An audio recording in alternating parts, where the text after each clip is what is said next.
आप सभी को आचार्य सुशील कुमार की ओर से सुप्रभात। आज मैं आपको सरदार पूर्ण सिंह द्वारा रचित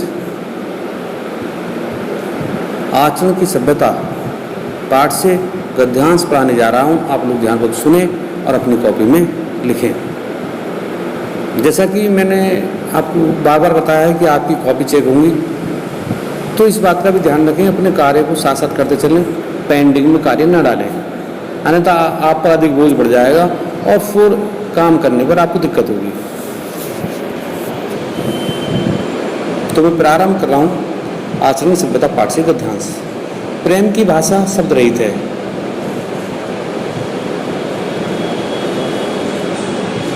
आचार्य पूर्ण सिंह जी कहते हैं कि जो प्रेम की भाषा वो शब्द रहित है, अर्थात कोई बोले ना बोले, हम उसकी आंखों से, उसके गालों से, उसके मस्तिष्क से पढ़ लेते हैं। पहले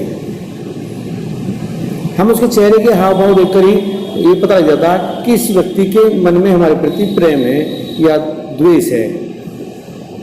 और हमारी भाषा को पशु पक्षी तक समझ लेते हैं। प्रेम की भाषा को तो पशु पक्षी भी जान लेते हैं।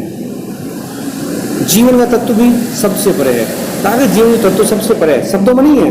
प्रेम केवल देखने से ही प्रेम के पता लग जाता है। सच्चा आचरण प्रभावशील, अचल, स्थित, संयुक्त आचरण न तो साहित्य के लंबे व्याख्यानों से घड़ा जा सकता है, न ही वेद की श्रुतियों के मीठे उपदेश से। कहा कि जो प्रेम जो सदा आचरण है, सदा आचरण किसी धार्मिक ग्रंथ पढ़ने से या उससे लंबे व्याख्यान देने से नहीं हो सकता।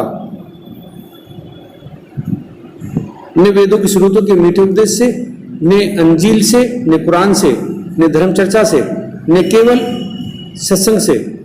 जीवन के अणय में धसे हुए पुरुष के हृदय पर प्रकृति और मनुष्य के जीवन के मौन व्याख्यानों के यत्न के अनुसुनार के छोटे हथौड़े की मंद मंद चोट की तरह आचरण का रूप प्रत्यक्ष होता है। एक बार दोबारा देखें, प्रेम की भाषा शब्द रहित है। नेत्रों की, कपोलों की, मस्तक की भाषा भी शब्द रहित है। जीवन का तत्व भी शब्द से परे है। सच्चा आचरण प्रभावशील, अचल, स्थित, संयुक्त आचरण न तो साहित्य के लंबे व्याख्यानों से गढ़ा जाता है, न वेद की स्रोतों के मीठे उपदेश से, न अंजील से, न कुरान से, न धर्म चर्चा से, न केवल सत्संग से।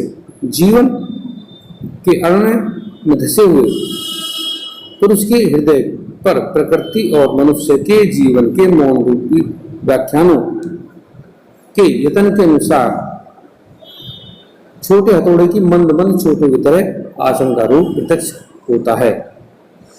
ये हुए इसका गद्यांश और उसी गद्यांश के प्रश्न उत्तर। आप ध्यान दें, प्रस्तुत गद्यांश के पाठ और लेखक का नाम लिखिए।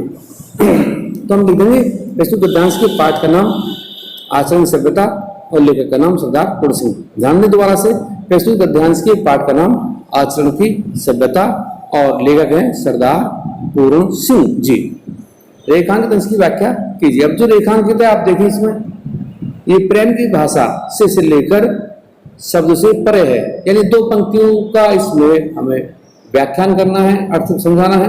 तो आप ध्यान दें, इसमें सबसे पहले हम संकेत देंगे कहां से कहां तक हम इसका व्याख्यान करेंगे। प्रेम की भाषा से लेकर शब्द से परे है। उसके बाद प्रसंग, और प्रसंग में हम कहेंगे कि सरदार पूर्ण सिंह जी कहते हैं कि सरदार पूर्ण सिंह जी कहते हैं कि प्रेम और सदाचरण मौन रूप से ही अपना प्रभाव डालते हैं। सरदार पूर्ण सिंह जी कहते हैं कि प्रेम और सदाचरण मौन रूप से ही प्रभाव डालते हैं। इनके प्रकट करने के लिए किसी भाषा की आवश्यकता नहीं होती। व्याख्या, सरदार पूर्ण सिंह जी कहते हैं कि सरदार पूर्ण सिंह जी कहते हैं कि प्रेम को शब्द के माध्यम से नहीं व्यक्त किया जा सकता, कि प्रेम को शब्द के माध्यम से व्यक्त नहीं किया जा सकता। प्रेम तो मानव के व्यवहार और उसकी चेष्टाओं से ही प्रकट हो जाता है। प्रेम तो मानव के व्यवहार और उसकी चेष्टाओं से ही प्रकट हो जाता है।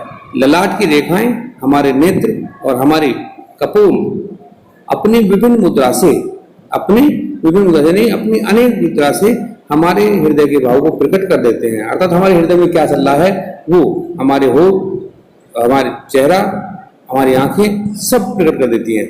जीवन का सार भी शब्द की सीमा से परे है। जीवन का सार भी शब्द की सीमा से परे है। उसे शब्द में नहीं बांधा जा सकता, अर्थात उसे शब्द में नहीं पिरोया जा सकता। प्रेम की भाषा के द्वारा, इसके बाद है प्रेम की भाषा के द्वारा हमारे हृदय के भावों को किस प्रकार व्यक्त किया जा सकता है। प्रेम की भाषा के द्वारा हमारे हृदय के भावों को किस प्रकार प्रकट किया जा सकता है। हम कहेंगे प्रेम के शब्दों के माध्यम से, प्रेम के शब्दों के माध्यम से व्यक्त नहीं किया जा सकता। प्रेम की भाषा को प्रेम के शब्दों के माध्यम से व्यक्त नहीं किया जा सकता। प्रेम तो मानव के व्यवहार और उसकी चेष्टा उसकी से ही प्रकट हो जाता है।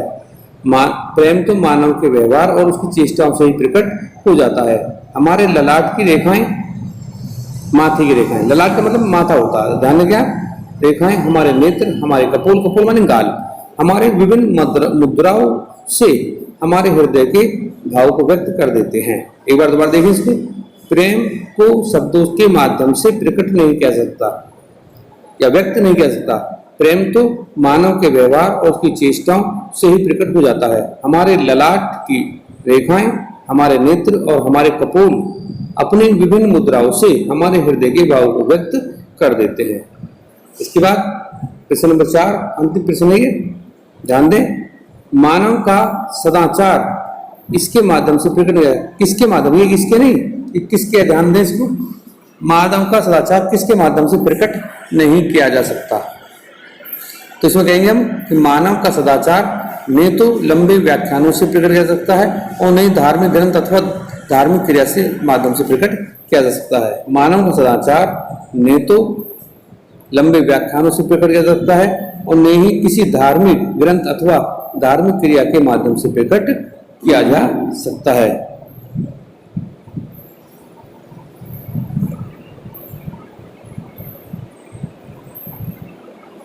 प्रस्तुत गद्यांश के पाठ का नाम आधुनिक सभ्यता और सरदार पूर्ण सिंह। ये संकेत हो गया। पूर्ण सिंह कहते हैं कि प्रेम सदाचार के मौन के रूप में ही प्रभाव डालते हैं और इसकी प्रकट करने के लिए किसी की आवश्यकता नहीं होती। व्याख्या आपने देख ली। सरदार पूर्ण सिंह जी कहते हैं कि प्रेम को शब्दों के माध्यम से नहीं व्यक्त किया जा सकता। प्रेम तो मानव के व्यवहार और चेष्टाओं से ही प्रकट हो जाता है। ललाट की रेखाएं, हमारे नेत्र, हमारे कपोल अपनी विभिन्न मुद्रा से हमारे हृदय के भाव को प्रकट कर देते हैं। जीवन का सार भी शब्दों की सीमा से परे है, उसे शब्दों में नहीं माना जा सकता। और उसके बाद है प्रेम की भाषा के द्वारा प्रेम के शब्दों, प्रेम को शब्दों के माध्यम से, प्रेम को शब्दों के माध्यम से व्यक्त नहीं किया जा सकता। प्रेम तो मानव के व्यवहार और की चेष्टाओं से ही प्रकट हो जाता है। हमारे ललाट की रेखाएं, हमारे नेत्र, हमारे कपोल अपनी विभिन्न मुद्राओं से हमारे हृदय के भावों को व्यक्त कर देते हैं। इसके बाद अंतिम प्रश्न, मानव का सदाचार न तो लंबे व्याख्यानों से प्रकट किया जा सकता है, न किसी धार्मिक ग्रंथ अथवा धार्मिक क्रिया से माध्यम से प्रकट किया जा सकता है। कल मैं फिर उपस्थित होऊंगा एक नए वाले के साथ, तब तक के लिए धन्यवाद।